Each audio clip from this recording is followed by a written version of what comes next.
نحمده ونصلي على رسوله الكريم أما بعد فأعوذ بالله من الشيطان الرجيم بسم الله الرحمن الرحيم رب اشرح لي صدري ويسر لي أمري واحلل عقدة من لساني يفقهوا قولي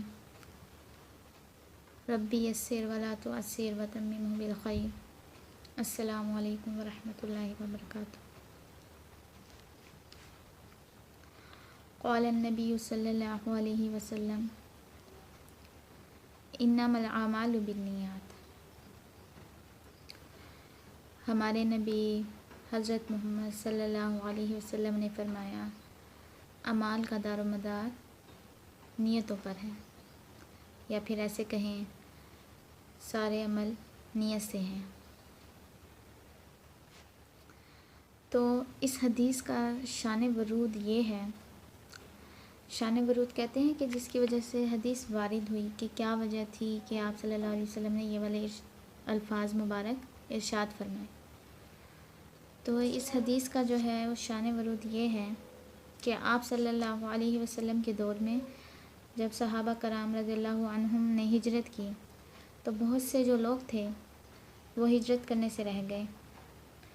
ایک شخص تھا، اس نے ہجرت نہیں کی تھی، لیکن وہ جو صحابی تھے وہ کسی عورت سے نکاح کرنا چاہتے تھے، اور اس عورت نے یہ شرط رکھی کہ اگر وہ مکہ سے مدینہ ہجرت کریں گے تو اس شرط پر وہ ان سے نکاح کریں گے۔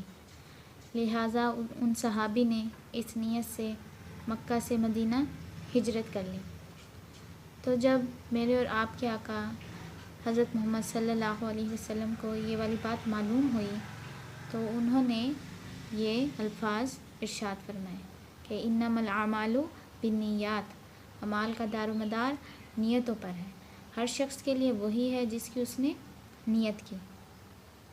جس نے ہجرت کی اللہ اور اس کے رسول کی طرف تو اس کی ہجرت ہو گئی اللہ اور اس کے رسول کی طرف، اور جس نے ہجرت کی کسی عورت کے لیے یا دنیا کو پانے کے لیے تو اس کی ہجرت ہو گئی اس طرف جس طرف اس نے ہجرت کی۔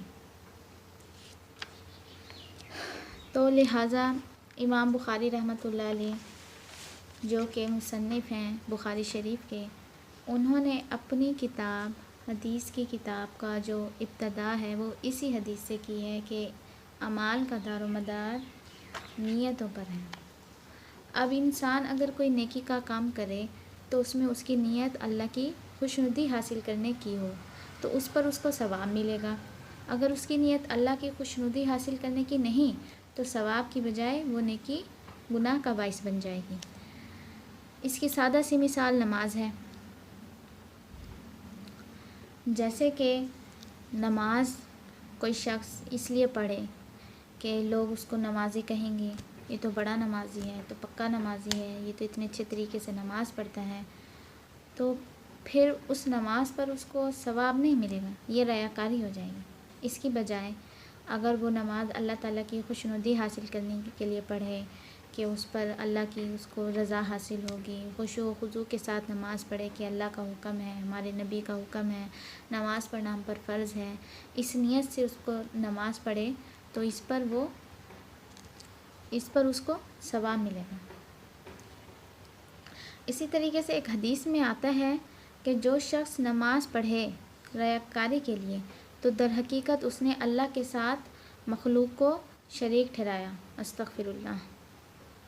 اس طرح اور بھی نیکی کے کام ہیں، جیسے بیمار کی عیادت کرنا، مسلمانوں کو اپنے گھر میں دعوت دینا، صدقہ دینا، قرآن پڑھنا، اور بھی دوسرے نیکی کے کام ہیں۔ یہ نیکی کے کام تب بنیں گے جب ان میں ہماری نیت جو ہوگی وہ اللہ تعالیٰ کی رضا کے لیے ہوگی۔ اب میں ایک مثال دیتی ہوں کہ ہمارے معاشرے میں ایک رواج ہے، جب کوئی تقریب ہوتی ہے تو جب آدمی اس تقریب میں جاتا ہے تو وہ ہدیہ پیش کرتے ہیں۔ ہدیہ یعنی کہ گفٹ، تحفہ، کچھ بھی پیش کرتے ہیں، چاہے وہ شادی کی تقریب ہو، چاہے وہ کسی عقیقے کی تقریب ہو، چاہے کسی مقصد کی بھی وہ تقریب ہو، تو اس میں انسان اپنی طرف سے ہدیہ دیتا ہے۔ تو ہدیے کے بارے میں بھی بڑی فضیلت آئی ہے۔ آپ صلی اللہ علیہ وسلم نے محبت سے ہدیہ دینے کی بڑی فضیلت بیان کی ہے۔ اب یہ ہدیہ دینا اس وقت ثواب ہے جب یہ ہدیہ دینا آپ صلی اللہ علیہ وسلم کے حکم کی تعمیل ہو، نہ کہ لوگوں کی تعریف سننے کے لیے ہو۔ اسی طریقے سے ایک اور حدیث ہے، حضرت ابو ہریرہ رضی اللہ تعالیٰ عنہ سے مروی ہے، انہوں نے آپ صلی اللہ علیہ وسلم سے روایت کیا ہے، قیامت کے دن لوگ اپنی نیتوں پر اٹھائے جائیں گے، گویا عمل وہی قابل قبول ہوگا جس کے پیچھے نیت اچھی ہوگی۔ اگر ہماری نیت اچھی نہیں ہوگی تو وہ عمل جو ہے بجائے ثواب کے سزا کا باعث بنے گا۔ استغفر اللہ۔ اب ایک چور ہے، وہ ساری رات گزارتا ہے اس لیے کہ وہ رات ہو، لوگ سوئیں گے تو وہ چوری کرے گا۔ اور اس کے برعکس ایک عبادت گزار ہے یا چوکی دار ہے، وہ رات اس لیے گزارتے ہیں کہ عبادت گزار اس لیے گزارتا ہے رات کو جاگ کر کے وہ عبادت کرے گا، اور چوکی دار اس لیے گزارتا ہے کہ اس نے اپنی ڈیوٹی پوری کرنی ہے۔ اب رات تو دونوں نے جاگ کے گزاری، چور نے بھی عبادت گزار نے بھی، لیکن نیتوں کا فرق آ جائے گا۔ چور کو اس کی چوری کی نیت پر سزا ملے گی، اور جو عبادت گزار ہے ظاہر ہے اس نے جو نیت کی تھی اس پر اس کو اجر ملے گا۔